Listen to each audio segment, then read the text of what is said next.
I am actually trying to not be as big of a fan. Like, I'm trying to not care so much. I'm trying to not be as insane as I am, but because as of now, it's like every Sunday, it's like when the Steelers are playing, I need to watch the game, no matter how busy I am, and it makes me like upset and angry when they lose, and I would like to not have that, but. My daughter's a gymnast, she has this little trampoline in the basement and some other stuff.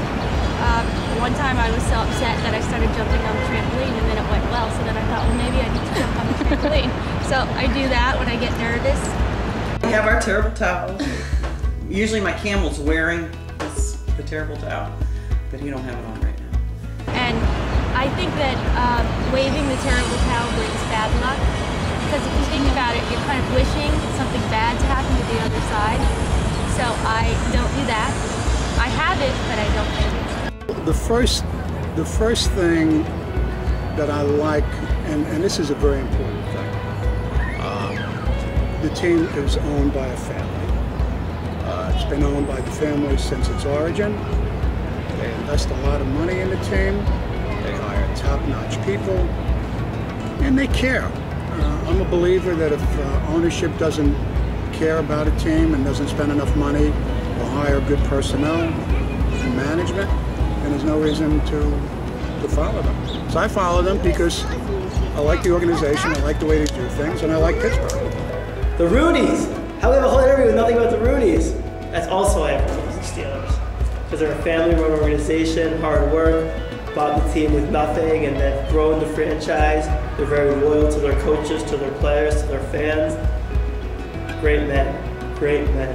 Well, I think Steeler fans are really different because of the ownerships of the Steelers. They're sort of like a moral compass for businessmen in sports.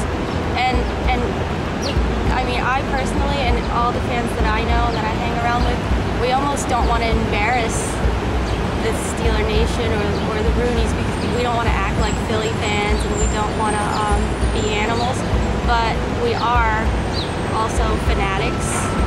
Well, I'll give you two categories. The men, I don't think, are any different. The women are very passionately involved with it. I've lived here all my life, and women here do not follow sports or go to a restaurant on a Sunday to watch the games, for the most part. Percentage-wise, when the game is on television in Pittsburgh, nothing gets done. Everybody's watching it. It's not that way here. So I find Steeler fans to be, the Steeler women are probably a little more educated about football than most sports fans that are women, because they really want to know. They've learned a lot about X's and O's and stuff like that, not just, oh, he's cute, you know, sort of thing. Steeler fans are true fans. They're not just fair weather fans, and they stay till the end. They're always behind the team, whether they're winning or losing. Even if they're having a really bad season, the Steeler fans are true Steeler fans. Where I see lots of other teams, you know, they're fair weather. They're not true fans because they walk out and leave. They don't. Their games get blacked out. And Steeler fans are. Yeah.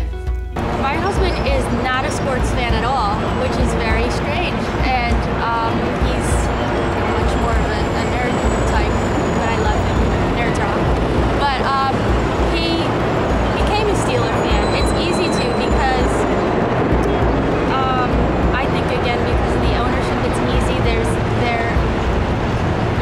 good people, and they run their organization in a moral way, and they tend to not have too many of the TO types, I think, because they take them in as family. Of course, I don't think he really has a choice because he's married to me, and it's basically, what I do.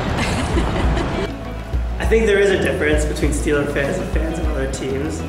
Mainly is that fans of other teams,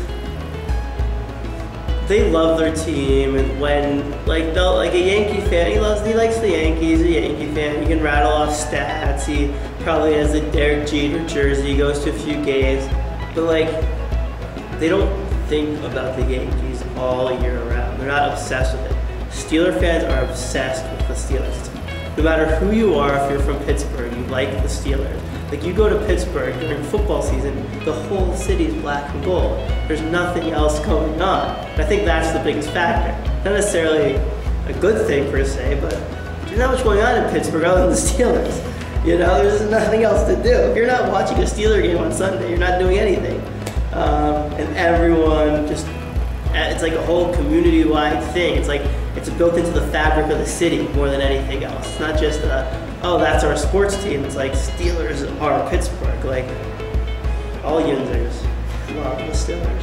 I notice a lot more that people wear Steeler stuff all the time. And it's, you know, old people and young people and babies and grandmas and just everybody is I think I was at a light and I must have counted maybe every fifth person was wearing something Steeler. And it wasn't football season.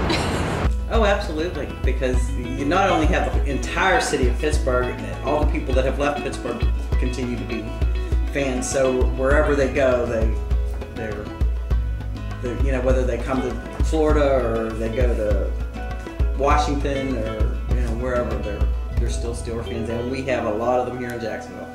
Oh, incredibly. As they say, Steeler fans travel well. They go to the road games like I do. But in the Pittsburgh Post-Gazette has a link to Steeler fan clubs throughout the country.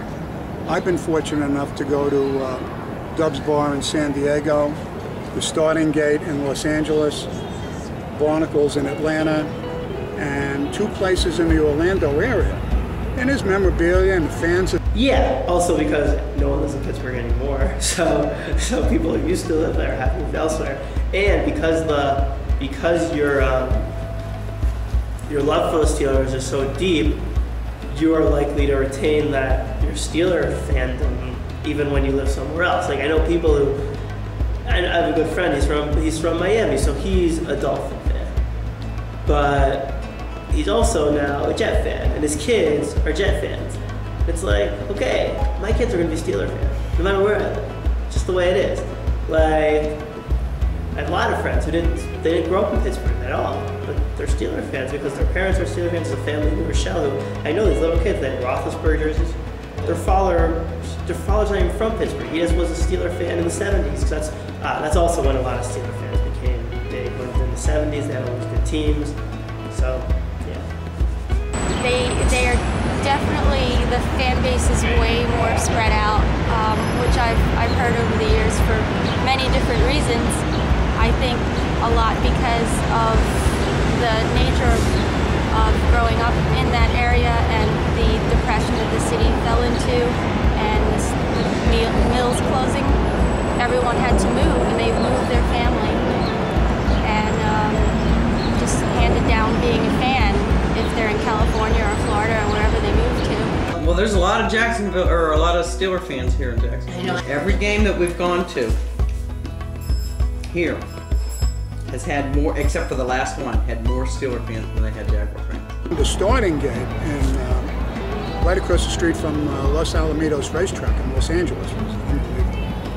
Unbelievable. Very, very dedicated fans. I was there Sunday night when they played Jacksonville a couple of years ago. And it was a monsoon out in Los Angeles.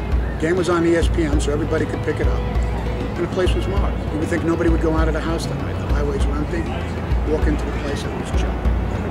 The Club Steelers in Hoboken is really fun because they send a lot of updates and things to do, and it makes me feel like I'm not alone in the universe out here, that there are a lot of us, and it amazes